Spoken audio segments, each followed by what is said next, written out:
सर्वप्रथमे तो समग्र ओडिशावासी को मु शुभेच्छा अभिनंदन जनाऊँगी आज पवित्र विश्वकर्मा अवसर रे एवं आपण मानक माध्यम रे यशस्वी प्रधानमंत्री नरेंद्र मोदी जी को 75तम जन्मतिथि अवसर रे अनेक अनेक शुभेच्छा अभिनंदन जनाऊँगी एवं प्रभु जगन्नाथ के पाखरे प्रार्थना करुच्ची तांको सुस्थ रखंतु एवं तांकर निरामय जीवन भी कामना करछि। विभिन्न जन कल्याणकारी योजना मध्य आज सुस्थ नारी सशक्त परिवार अर्थ परिवार सशक्त हब, प्रदेश सशक्त हब एवं देश मध्य सशक्त हब। आपण माने जदि मन पकई पारिबे आपण माने समस्ते जानिछु आमे माने जो देश यशस्वी प्रधानमंत्री प्रथम करी दायित्व नहीं थिले लाल किलारू समस्ते भावुले से बड़ बड़ योजना विषय कहिबे, बड़ बड़ फैक्ट्री विषय कहिबे, इंडस्ट्री विषय कहिबे, किंतु प्रधानमंत्री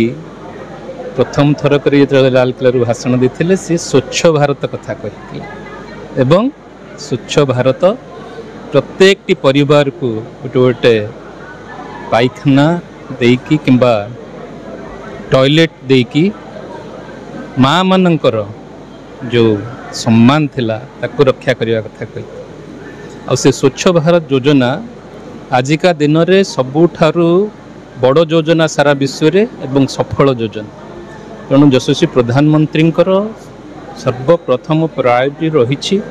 माँ मानकर भौणी मानकर पुत्री मानकर उन्नति एवं तांकर सुस्थ जीवन काम बने से परिप्रेक्षी आज ये प्रोग्राम लॉन्च करा जायछि। मु आपण मानक माध्यम रे समस्त माँ भौणी मानकु झियो मानकु निवेदन करी समस्ते परिवार तो समस्या को ध्यान दौरान निज स्वास्थ्य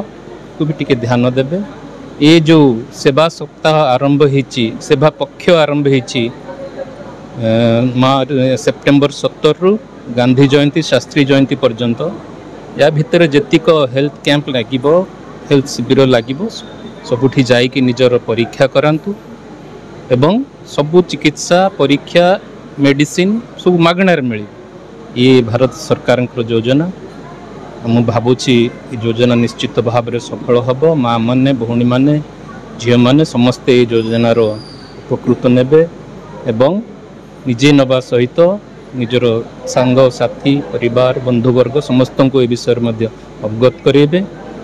जहाँ प्रधानमंत्री कहले सुस्थ नारी सशक्त परिवार सशक्त प्रदेश सशक्त देश या आम समस्ते गोटे मिशन मोड रे काम करवा नहीं कि समस्ते प्रयास करें। देखो तो कह जाए जे a man builds a house but a woman builds a home तार अर्थ होची गोटे पुरुषटीए इटा पत्थर सीमेंट नहीं कि गोटे घरटी तैयारी करता है किंतु जड़े महिलाटी से घरटी को शांति प्रीति एवं मानविकतार सहित से घरटी को तोली थाए एवं जने जदि नारीटी सशक्त होची नारीटी सुस्थ रोची से निश्चित भाव में सशक्त हो पार एवं सशक्त नारीटी गोटे सशक्त परिवार को गठन करि पारिबो एवं परिवारटी जेते सशक्त हब कारण हेल्थ इज द वेल्थ स्वास्थ्य ही संपद। तेणु महिला मानकर स्वास्थ्यटी जदि ठीक रहिबो परिवार स्वास्थ्य मध्य उत्तम रहिबो एवं जिल्लार राज्यर एवं आम समग्र भारत वर्षर मध्य स्वास्थ्य ठीक रही पारिबो सेमाने सशक्त हो पारिबो एवं से उद्देश्य नहीं आज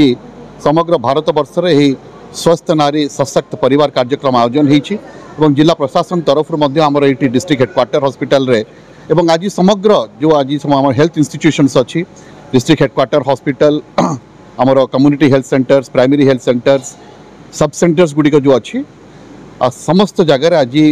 महिला मानकर स्पेशल आज प्रथम दिन 17 तारिख में आम महिला एम्प्लॉइज मानकर महिला डाक्तर हो पारती महिला स्वास्थ्यकर्मी हो पारती आज समस्त आज महिला ऑफिसर्स माने आम समस्त आज आह्वान देचु से आज निजर हेल्थ स्क्रीनिंग करें और समस्त प्रकार सरकार के तरफ सुजोग मिलूँ सुविधा दि जाऊँगी फ्री ट्रीटमेंट फ्री मेडिसिन्स एवं फ्री स्क्रीनिंग। तेणु मु आशा करी जे से निजर स्वास्थ्य को जदि एबेठू से चेक करें तेणु निश्चित भाव में से आगामी दिन में निजर स्वास्थ्य ठीक रखा सहित परिवार स्वास्थ्य को ठीक रखिपार।